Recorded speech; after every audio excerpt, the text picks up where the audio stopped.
Happy Wednesday.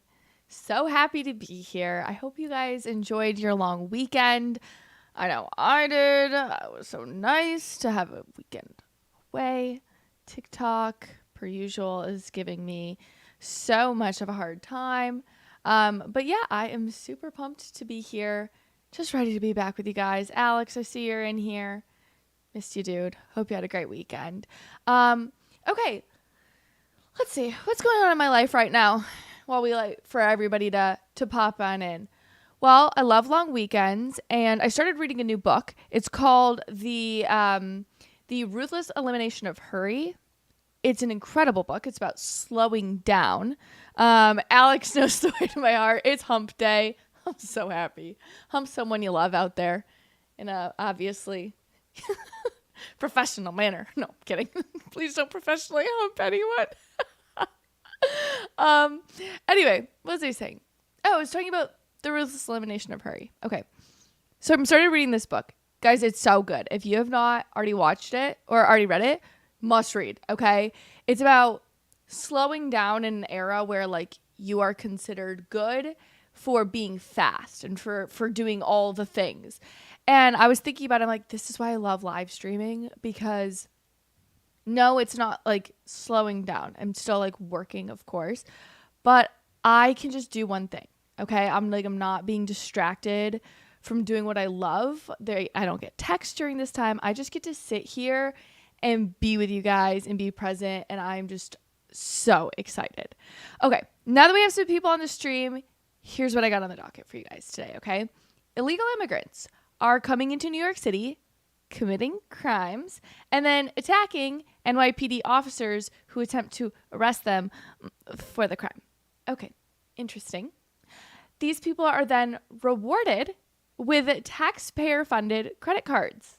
So interesting. I also want to talk about this lefty vegan traveler who got eaten alive by even more woke leftists on TikTok. It's pretty funny. There's also a video of a young mom on TikTok who teaches her kids about financial literacy, and the internet like lost its collective mind over this principle. But the internet then stayed like really silent about another story of Child Protective Services taking away a child from a loving family. So let's talk about all of that today. First up, I want to let you guys know about Patriot Mobile. It's America's only Christian conservative wireless carrier. When you guys switch over to Patriot Mobile, which I highly encourage you do, I'm in the process of doing it right now. We are shifting our support from leftist progressive agendas to Christian conservative causes. So if you're interested in joining the red economy, joining me, check out patriotmobile.com/Chrissy. That's patriotmobile.com/CHRISSY. Okay, let's see. Where do we want to start? Let's go with the illegals. Yeah. I'm seeing a comment that says, I'm putting that on a t-shirt. Hunt someone you love professionally. I'm so funny today. Okay. So, like I said, illegal aliens taking a real big turn on this. So, there are illegal aliens attacking New York Police Department officers who were making arrests at a migrant shelter. Let me show you what I'm talking about. Look at that. So if you're on TikTok, I encourage you to leave the TikTok stream and join our YouTube stream. We have lots of people that come over and do that, and we love it. But if you're watching this with me, you can see really the insanity of what's happening. And it's flipped over tables. I'm going to pause the video for a second so you guys can kind of see. This guy right here in the white, he's the illegal immigrant that's getting arrested in this video, okay? And the police are just here to take him out. Oh my gosh, like it gets aggressive. And look at migrants are like filming. I thought, like, where are you getting your phones? First of all, probably the US government. And he's not supposed to be in this this entire migrant facility. Okay, he's not supposed to be here. He just is. And he's getting arrested for obvious reasons. Oh my gosh, it's so aggressive. And look at these are NYPD. Look, you can see right there. New York Police Department. It's not just like the security. It is the NYPD that's coming here to arrest these people or this one individual person. And the migrants are like, no, F this, get him, get the police. Oh my God. And I'm just like,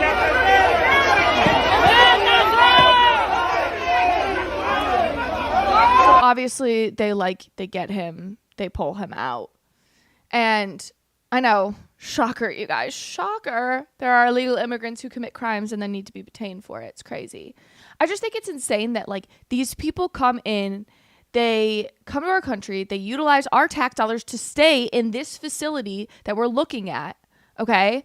And then they take our resources that are probably needed for needy Americans, and then they commit crimes like this guy did and harass law enforcement when they don't want to deal with the consequences of committing a crime in this country.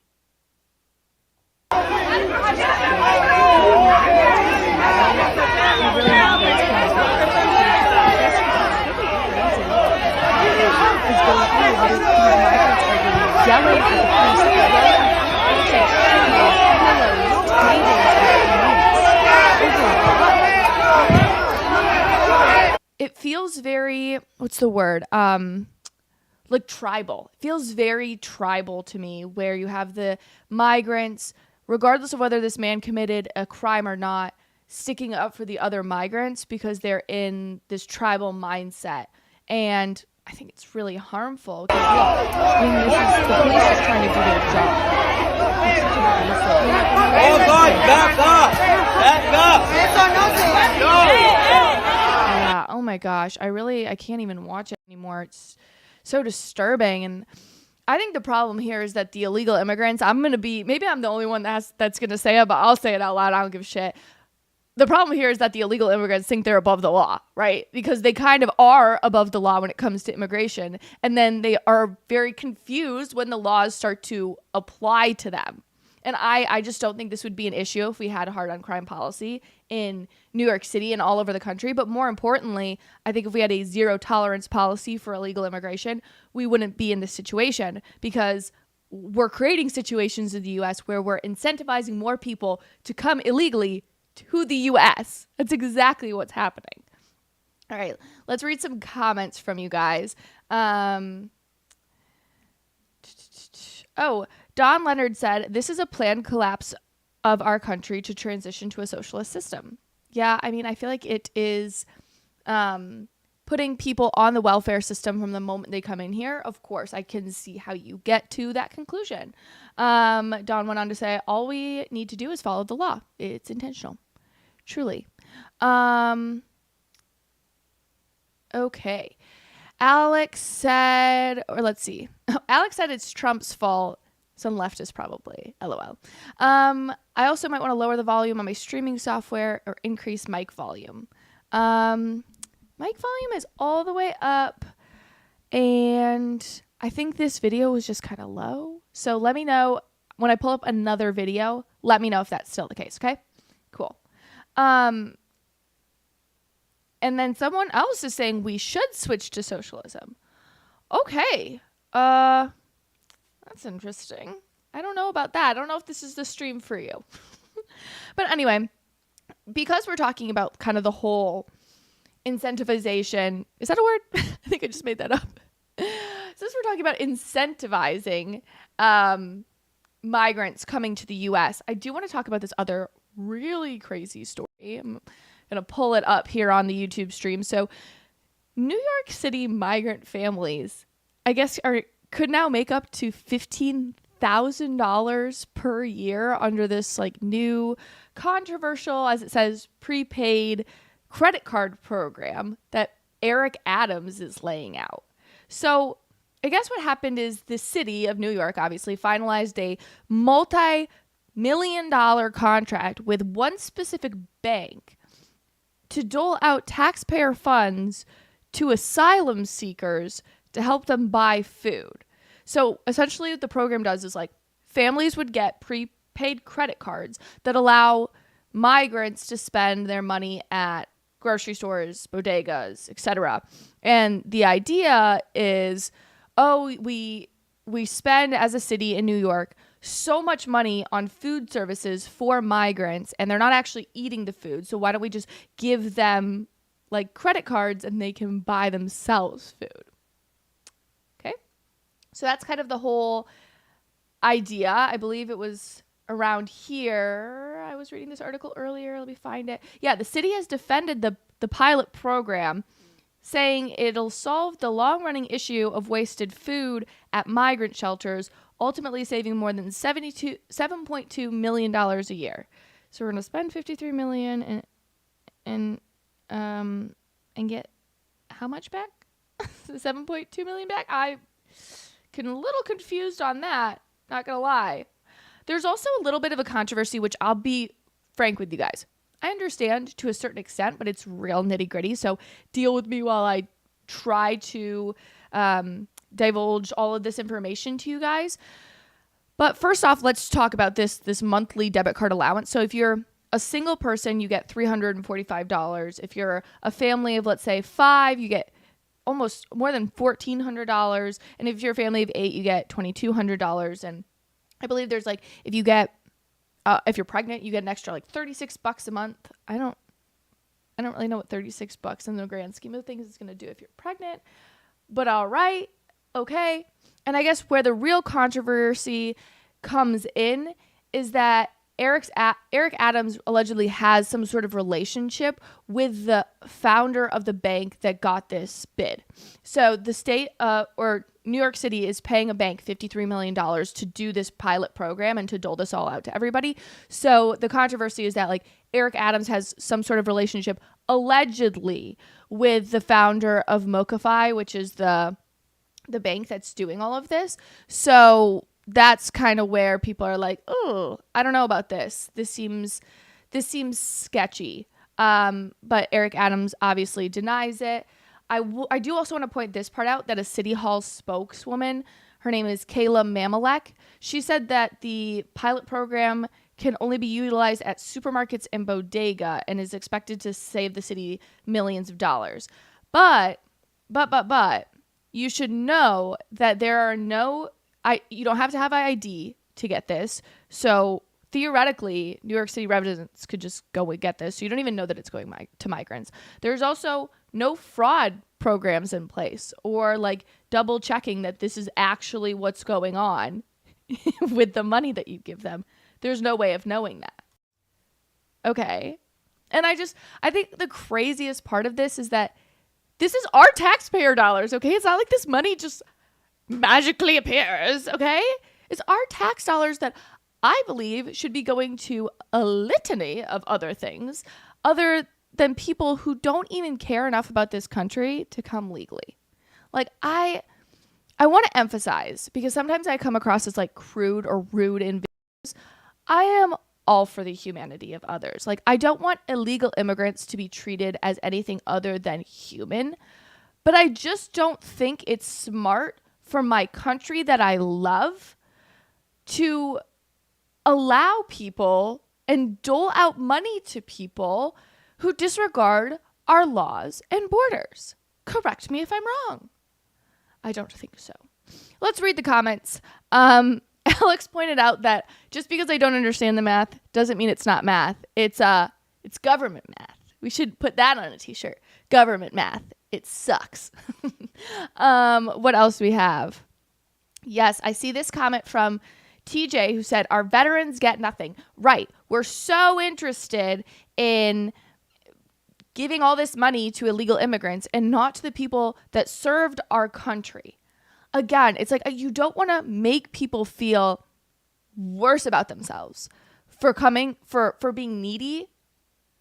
But like our services need to go to Americans. Our services need to go to veterans.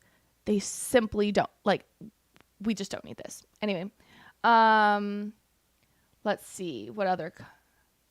It's a Visa card that they can withdraw money from ATMs. I see this as a comment. I did not see that in here in the article that I read. I didn't see that this was that you could pull money from it. I assumed, I was told it was a prepaid ATM card. So that is my understanding. And then somebody else said that this is Mayor Adams' buddy here in New York City that is the founder of the bank that got this deal. And again, they got this deal, this bank, no bid. Like they didn't have to make a bid. They didn't have to make their case. They just got it. Interesting. Would it be a shocker? Would it be a shocker? Anyway, I want to get on to our next story, but before I do, if you guys like stories like this, if you're interested in getting stories like this, be sure to go check out the Underreported Stories podcast. It's like 4 or 5 minutes long every Monday to Thursday, and then Friday we do like a 45-minute boondoggle with a guest, and it's so much fun. It's so easy to listen to. You can download it on podcast, and if you love video elements, you can go to underreportedstories.substack.com. It's linked below. It's linked in my bio, anywhere you want to find it, and there you will get video and audio sent to your inbox. So yeah. All right, let's get on to the next story. I do want to record this actually in multiple ways, and I'm realizing now I did not turn on my second camera. So give me 1 second. I'm literally about to dip out of my own thing for 1 second.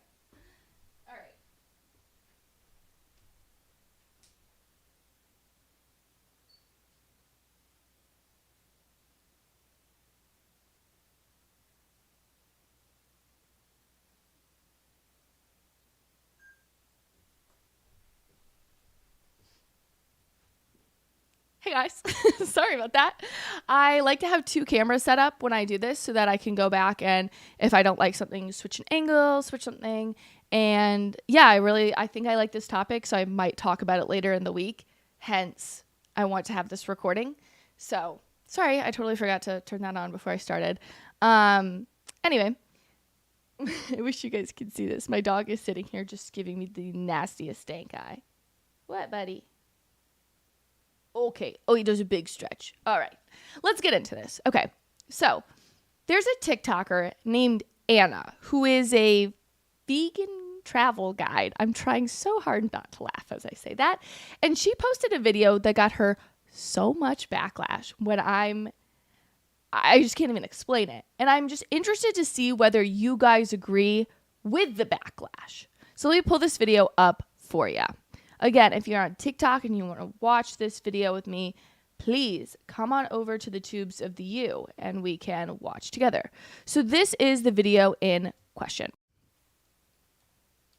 Why are you still buying Starbucks when you can take a plane to Guatemala, hike a local coffee farm, learn about the coffee making process, roast your own beans over a fire, hand grind them on a stone, boil the water, drink the freshest cup of coffee you will ever have, and then have dinner at the farmer's house?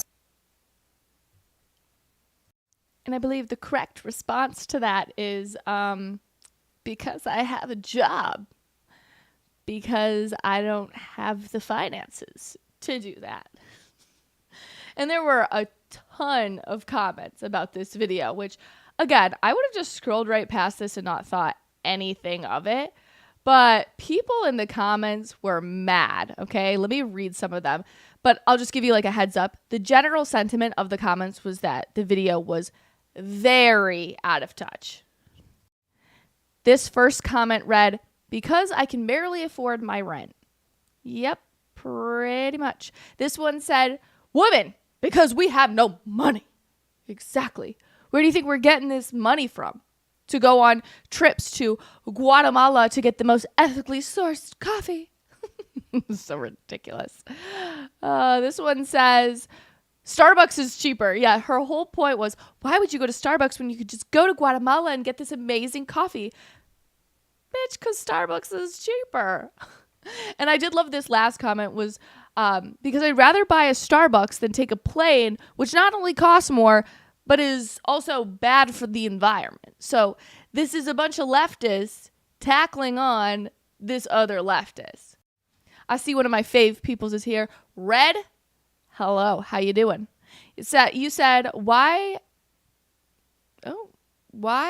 am I not doing all of that? Maybe because I don't have effing money. Yeah, Alex said, because groceries are $300 for bread, milk, and eggs. Thank you. And I just, it's funny, but in an age where the economy really is so horrible, I just don't understand why she's advocating for like this insane travel when there is relatively cheap coffee in America. And also, this is my personal recommendation. It's just a philosophy I live by. If you are trying to save money because you're broke, purchasing coffee from Starbucks is probably the last thing you should do. I encourage you to get some sort of cash back card and spend the cash back on your coffee, but like not really understanding why you would be doing that. I see Red saying, I don't buy Starbucks either. I make my coffee at home. Like, same. It's my favorite part of my day. And I'll be honest, my fiance is terrible at cooking. He's learning right now, but he sucks. And every meal he makes is quite honestly not my favorite thing. But he's trying. But you know what? I taught him how to make coffee, like not like the regular boy, like the nice Nespresso coffee. He's gotten really good at it. So I feel like I should just make him open up a shop and you guys would be impressed. And it's ethically sourced. I will say, though, in general, that I thought people were missing the point of this video. She's trying to advocate against big chains that don't ethically source the coffee. And instead, she's advocating for buying better quality coffee that is ethically sourced. And like, I'm not opposed to that, really. I think it's like an anti-corporation thing. And like, yeah, I don't want to be buying a bunch of crappy coffee that's just like not good for me and not good for the world. But I think it was so funny to watch because she's pushing this anti-corporation agenda. And technically, everyone in the comments is agreeing with her. They just think she's an elite leftist who is insanely out of touch with reality. And I think you see that on a broad level as well with these like elite leftists. It's polarizing topic to bring up, but like I feel like I'm thinking of Taylor Swift. Like she lives this very lavish lifestyle, but then she advocates for things that are like not attainable to her fans. I just saw where she's staying at in Australia, and I'm like, girl, you need all of that space. You need like a 12-person dining room table just to stay in Australia. I'm not saying she should say it like the Courtyard Inn, but like, is the Four Seasons not good enough for you, Taylor? I don't know. It's just like kind of getting absurd. But let me know in the comments whether you agree or disagree with the backlash on this video and whether you agree or disagree that this girl is just really out of touch. I don't even know if I think she's out of touch. I just think she might be, how do I say it? She just might be a little bit of an elitist snob. Anyway, I do want to keep going on this because this influencer was like unbothered, I should say, by all the comments she got until she got a comment about her white privilege, and this really pissed her off. I have only watched the first 30 seconds of this video because, again, I love to watch videos with you guys. I don't even know if I've watched 30 seconds of it, but okay, let's watch it together. Again, if you're on TikTok, feel free to come over to the YouTube stream. It's the best place to watch videos with me. This is such a serious question. What do you want people with privilege to do? Because this is on a video of me visiting a local coffee farm in Guatemala that has founded an indigenous coffee farm that has founded a co-op to combat the exploitation of big brands like Starbucks. And okay, well, first off, I think this is funny. She's only pissed off because she was told she has white privilege, which of course she's a leftist, or she seemingly is. I'm like, girl, why are you so mad about this? I thought we were to admit our white privilege. And then she kind of does. She's like, well, I have my white privilege. What else am I supposed to do besides use it to jet set across the world to go to a locally, ethically, source coffee place and teach you about coffee? It's like, okay, again, you're not going to please everybody on the internet. I don't know why you're upset about this. Form a co-op to create fair trade coffee, and a big way that they make money is also by doing tours and like education on the importance of fair trade coffee. Do you want people with privilege to do positive things, or do you want them to stay at home and hate their life just so you feel better? The answer is the second one. She asked, do you want people with privilege to do something about their privilege, or to do something with their privilege, or do you want them to just sit there and squander and feel bad about themselves for having privilege? The answer is the second one. Like, if you have, like, where have you been, girl? Like, that is the answer. Anyway. The comments on that video are like, I'm broke, I can't go here, like this is too privileged. Like, you don't need to comment that you are broke on every single video that you see. Sometimes it's just not for you. And it's Is this girl getting red pilled? Is she getting red pilled? I think so.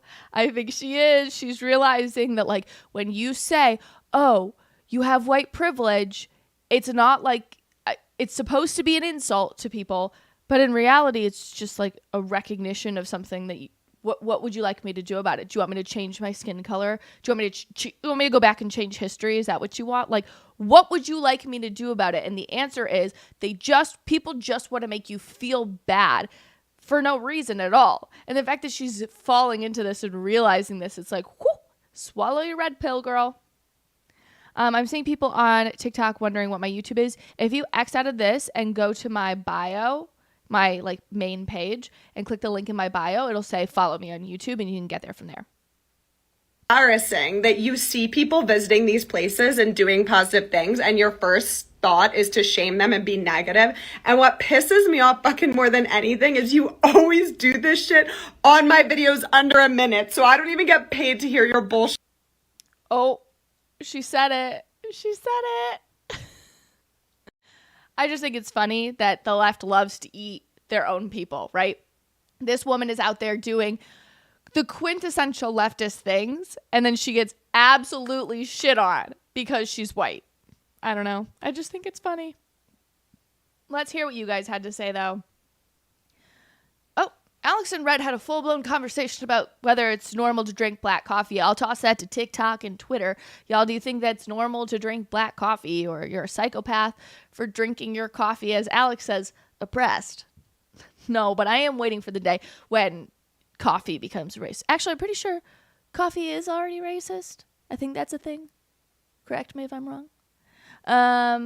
Red said, I just checked my bank account. Someone forgot to deposit my white privilege this month. Yep, that would have been nice to get a white privilege check.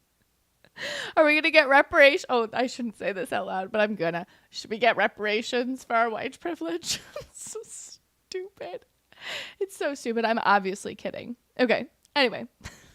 Let's move on. I can't believe we're already halfway through this stream. Time flies when I just roll by the seat of my pants. Anyway, let's go into this next topic, which is that a young mom has gone mega viral on TikTok. I actually can't even believe it. For charging her young kids who look somewhere between the ages of like 4, 5, 6, 7, 8, somewhere between there. Charging her young kids for rent and utility in an effort to teach them about fiscal responsibility, and people are getting pissed off. I want to know whether you guys agree that this is like good or bad. I'm very interested. Let's watch. We charge our kids rent and utilities. Each week they get paid $6. $1 per week is expected to go toward their expenses. We charge them each $1 for rent, $1 for groceries, and $1 for utilities on the Okay, so if you're watching this anywhere else, you'll see that this woman is saying she charges her kids utilities and rent, so she gives them $6 a month, and they have to spend $3 at the beginning of the month in order to pay their bills, their hypothetical bills. first of each month. They track it on their budget trackers, and other spending or categories happen after those payments. They set that dollar in a separate envelope for utilities, and then at the beginning of the next month, we charge them for their bill. We want them to learn about expenses and bills in a safe environment now. Feel free to follow along for more kids' personal finance. We charge. So, as a heads up, that innocuous video has gone so viral, like millions of views. And I personally think that this idea is genius, okay?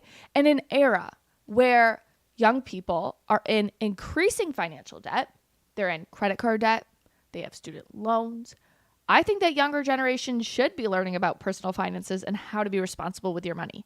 I mean, these kids are essentially getting like a $6 per month allowance, and then half of it goes towards their bills because they need to learn that there will always be a mandatory finance to pay in this world. Especially, I should say, especially as men. Also, the haters in the comments were saying something along the lines of like, this is going to teach your kids financial anxiety, or, these kids, they're going to get evicted, or they're going to be, teaching bad or learning bad habits about money. No, let's be so for real, okay? These kids are not going to be evicted from their mother's house if they don't pay their bills. That's not what's happening here, okay? I think it's a safe and a very healthy way to learn about rent and utilities. but you wouldn't know that from the comments. I mean, she was literally getting shellacked. And I just think that it's sad that people feel like they need to take this person down because she's teaching her kids about financial literacy. I mean, talk to any 22-year-old, any young person. And I gotta say, they're all wishing, myself included, that I learned how to do my taxes instead of how to do SOHCAHTOA on a triangle. Just saying. Think I'm right about that one too. But I am going to talk about this more in a video for Turning Point USA. There's a follow-up video for it as well. And I have a ton of funny comments that I pulled out. But you're going to have to wait to hear about that. So for now, I'm just interested in hearing your opinions. Did you guys learn, like, when did you learn about personal finances? Did you wish you learned about personal finances easier? What do you think of the public school system with personal finances? Let me know, because right now I'm like, of course, the onus is on the parents to teach kids about personal finances because it's not taught at all in school. Like, one of the comments I was reading was something along the lines of like, thank goodness I learned about parallelograms for parallelogram season. It's like so true. We don't learn about taxes. How are we to know about any of this stuff? So let me know your guys' experience in the comments. I'm going to go through it and read them. Alex said, I like this. They won't teach that in schools. Exactly. Red said, it's not a bad idea, to be honest. I eat part of my kids' Halloween candy to teach them about taxes. Oh my gosh, that's such a good video. Do you guys know what I'm talking? Well, I know what you're talking about. I'm going to see if I can find it. What was it? It's like the Halloween candy eaten by parents to teach them about socialism. Do you guys know what I'm talking about? No.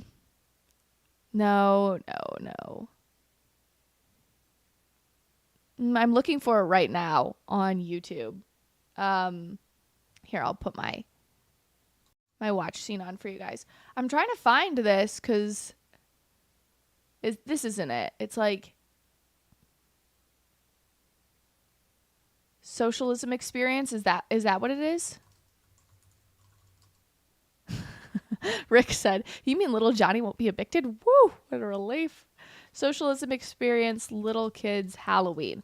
It's like they learn that they don't like to get their Halloween candy taken away. Okay, maybe. No, that's not it. Dang. They make it really hard to find. Maybe this is it? Go to motionready.com to add this to your video, and that. Fire. Incongruity of his statement. Oh gosh, what the heck? This is why I don't find things live. I pre-find them.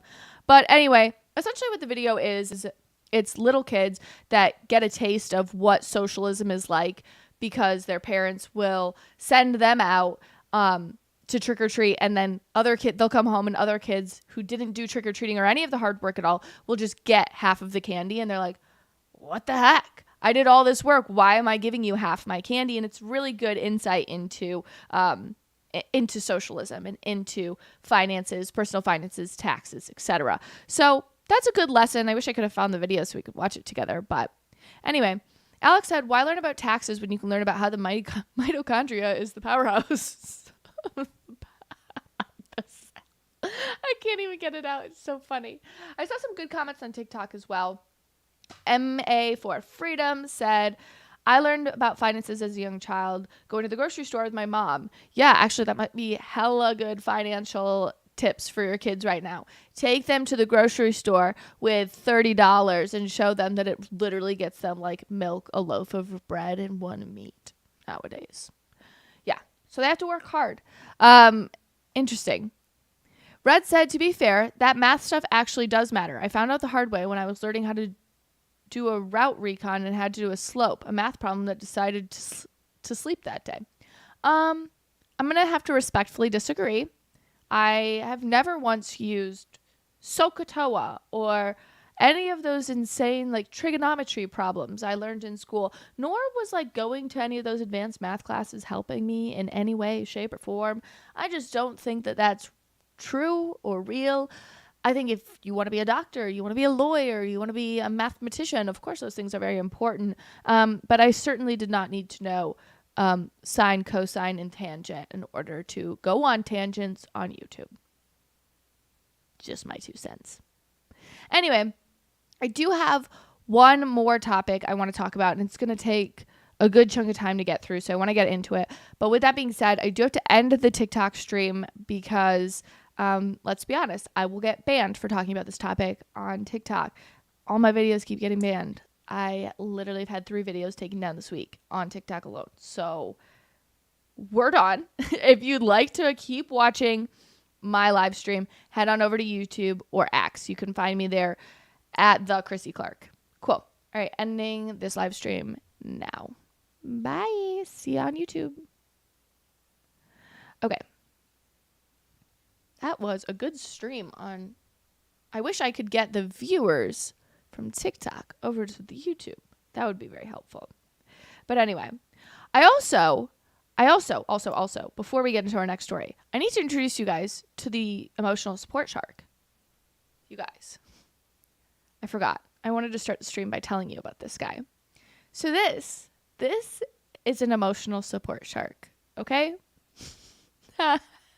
So I haven't posted this video yet, and I will. But my very first time going to a college campus and talking to kids or students, I was showcasing one of my documentaries from my previous company, which was on detransitioners and the insanity of detransitioning and transitioning as a minor, etc., in terms of gender and whatnot. So anyway, I went to debate some of the students or have like a healthy conversation with them. And somebody had to get there. This is a trans person that came in and had to get pat down by security because they showed up with none other than an emotional support shark. And so one of my friends for Christmas got this for me, and I'm finally getting around to putting in my studio. So here's the emotional support shark, and he now lives here. If you guys have names or name ideas for the emotional support shark, please feel free to drop them below. I'd love to have a little name for this guy, especially because my dog's name is Harper, but we call him Harper Shark because he has like puppy shark teeth. So he's the shark in the house. So I don't know what this guy's name is. So anyway, drop it in the comments. I think it's very, very funny.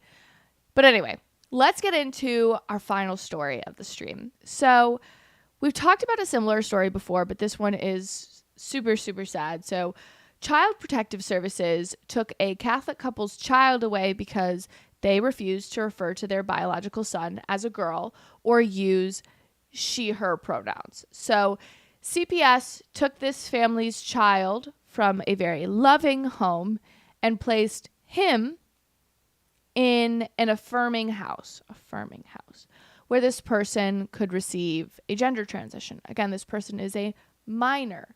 And I want to preface this by saying, this is not happening in a blue state. This is happening in Indiana. This is a long video, but we're going to kind of take it part by part. I've only watched the first 45 seconds. So I'm excited to see kind of the full intensity of the story outside of like just the basic understanding of it. 2021. We unfortunately had to become reluctant warriors when our child was removed from our home after DCS became involved in our family life. When our son was removed, it was like someone pulled the rug out from underneath us. As a father, I believe one of my main goals is to keep my children safe. And I can't do that when the state comes into our house and takes our kid because we can't, in good conscience, affirm his transgender ideology. So that's kind of the extent to where I've watched.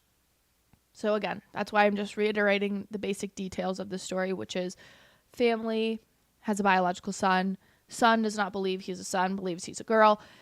The state ends up coming in. So I'm very curious to see how this ends. I'm seeing you guys also want to name the shark Jaws or Lenny. So we'll put it up to a vote, but keep tossing the names in. I don't care if it has nothing to do with us on the screen. Just talk amongst yourselves. But I am very curious where the story ends up going. His disappearance made a huge hole in our hearts and our family, but we will always love him and pray for him. Our child was out of our home for 17, 18 months altogether, ultimately aging out of the foster care system. We were able to visit with him at his discretion, basically for about 2 to 3 hours each week. So we're assuming if it was 17 to 18 months, that this kid was probably about like 16 and a half. Am I getting that math right? Yeah. Nope. I'm not. About like 17 and a half. By the time, no, I was right. 16 and a half. Yeah. All of his year is 17 and then half of his year is 16. So he was 16 and a half when he was taken out of his home by Department of Childhood Services. So this is, again, we're going to assume, I'm not saying this is fact, I'm assuming that this was another classic case of what we call ROGD, or rapid onset gender dysphoria, where kids all of a sudden proclaim their gender identity out of nowhere. So we pushed constantly for additional engagement, attended family therapies. We were never able to have an agreement for additional time with him. So as a mom, having limited access to your children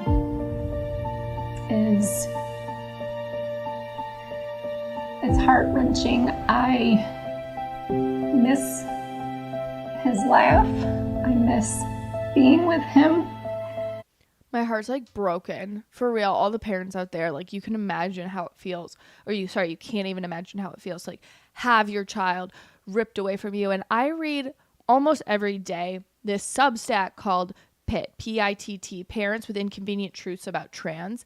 And a lot of it is just parents using it as a resource to just talk about how difficult it is for them to go through this kind of stuff, to go through watching their child's laugh that they grew up with loving change so adamantly.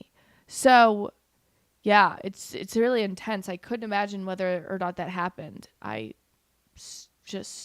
It breaks my heart.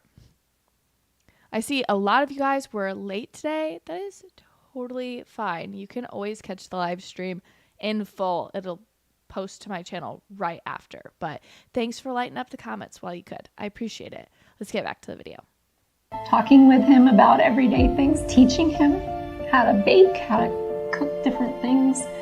There's so many things that we are to our children, not just their first teachers, but basically their first loves. And to miss out on that during such formative time in his life, we'll never get that time back. We didn't pursue an affirmational approach with our child. You can't see it, but in the corner it says, I'm like scrolling through it. Her name is Mary Cox, is the name of this mother. She has she's a clinical studies manager, and she has an MS in biochemistry and molecular biology. And I only stopped the video to say that because, of course, this is very important. This is not somebody that is unaware of like the very basics of biology. This is a woman who's studied this topic extensively. Therefore, if there was an ability to be anything other than binary when it comes to sex and biology, I'm sure she of all people would have somewhat of an understanding of that. I also saw this comment from Red4 that I wanted to bring up. You said, "We're coming for your children," which was a statement made by the San Francisco Children's Choir. It was a group of gay men saying this about children. And he says they were 100% correct when they made that declaration. We should all take them seriously. Of course, like I said earlier, as I was prefacing this video, this is not happening in California. This is a story. This couple that you're seeing on the screen is from Indiana. So this is a relatively red state. Approach with our child because first, as Christians, we believe God created us as male and female. And as parents, it's our job to help our children to reach their full potential. And the only way we feel to do that is to raise our children through our Christian beliefs.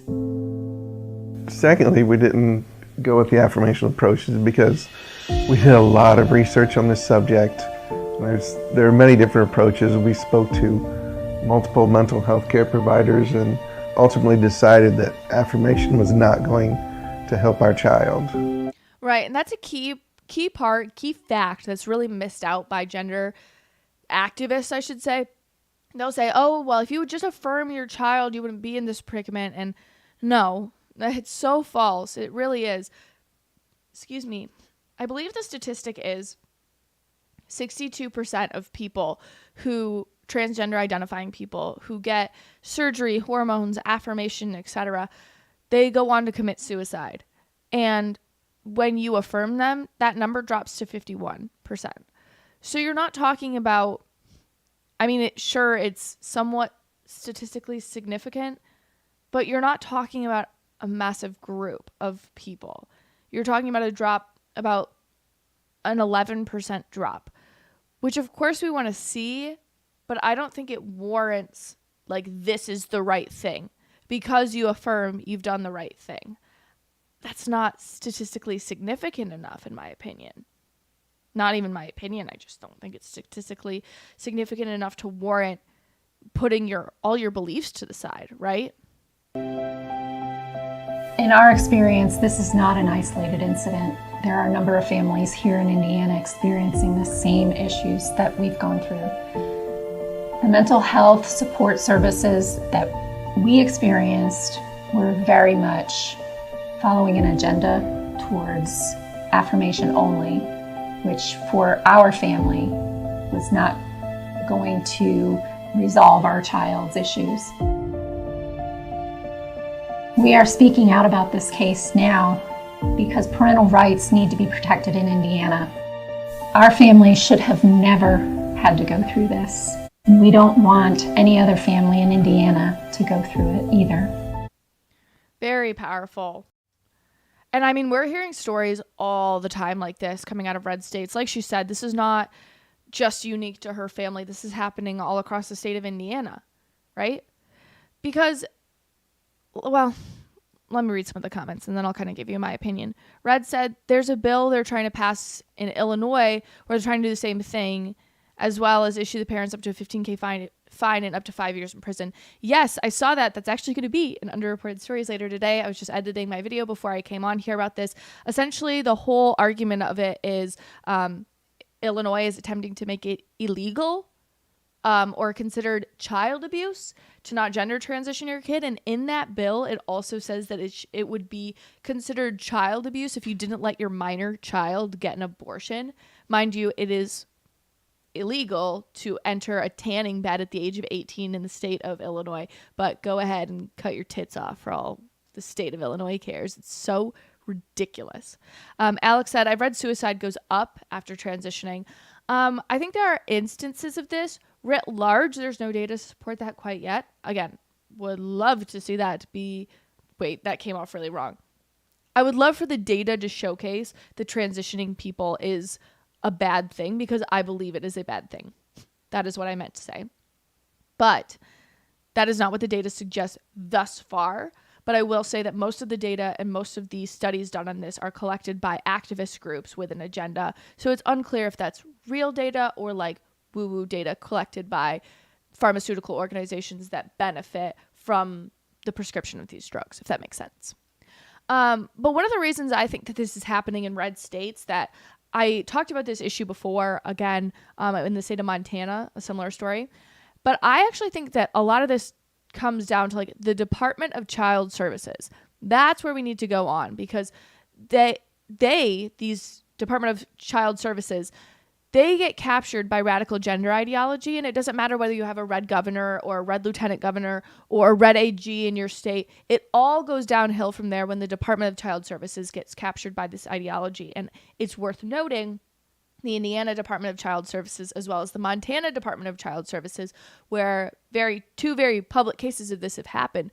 They have been out there claiming that gender is important to talk about with children between the ages of 0 to 5. So these government agencies are captured by this ideology. It's very clear. But if you have any other comments on this at all, let me know. Lagra said Alabama banned cultivated meat. Okay, I don't care. Officer Nathan said, it's banned in my state. What state are you in? I'm interested to know just because it's technically banned in the state of Montana as well. And like kids are still being taken away from their homes there as well. And it's not because the state doesn't ban the active transition, but there's no ban on the social transition. So that's what makes it really difficult is you can ban, gender transitions via surgery, via puberty blockers, but it's the social transition, the social contagion, that makes it really difficult. Okay, you're in West Virginia. Again, like I think of West Virginia as a relatively red state, but I think of it as more blue than Montana. So I know it's banned. Like I know it's banned. I'm with you. It's banned in the state of Tennessee where I live. It's banned in Montana, right? It's banned in these states. Yet you are still hearing stories about child protective services coming in and taking kids because the parents won't socially affirm it. Nowhere in the country is there a ban on social gender transition. Nowhere. So it's scary because I don't want to scare you guys. It's very rare that this happens. But also, it's scary, Red said, one of my friends told me about a soldier that went through transition surgery and all. He had been blown up 5 times in one deployment and had severe brain damage, and they still did that to him. Wow, that is disturbing. I really feel like the medical consent, we're going to look back on, I believe, abortion and what we did with gender transition and look back on it in 5 years and be like, oh my gosh, what were we doing? What were we thinking? Ring of Fire said, I live in Indiana. Thank you for covering this. Of course. I love covering stories like this because my whole MO is being the underreported stories girly. And this is obviously super underreported. So yeah, I think it's really crazy. Anyway, I'm going to wrap up the stream here. I'm going to read a few more comments, so feel free to toss them in. But I am going to wrap up the stream. So thank you guys so much for tuning in. You guys know you have my whole heart. I love you so much. John said, what Red said in his comment is one of the reasons why I extremely like Illinois Democrats led by Governor J.B. Pritzker. Yes. Yeah. It's really scary what they're doing there. Again, highly encourage you guys to tune in to underreported stories tonight. Alex said, the story is another reason to homeschool your kids. 100%. 100%. And Officer Nathan said, from what I've read and talked to CPS, they have no policy or anything recognizing trans kids. Maybe your state's an exception. Maybe I'm totally wrong. I'm saying I'm forewarning because I think the people in Montana thought the same thing. I think the people in Indiana thought the same thing. But you keep me posted. Again, thank you guys so much for your time and your energy. It was so much fun being with you guys. And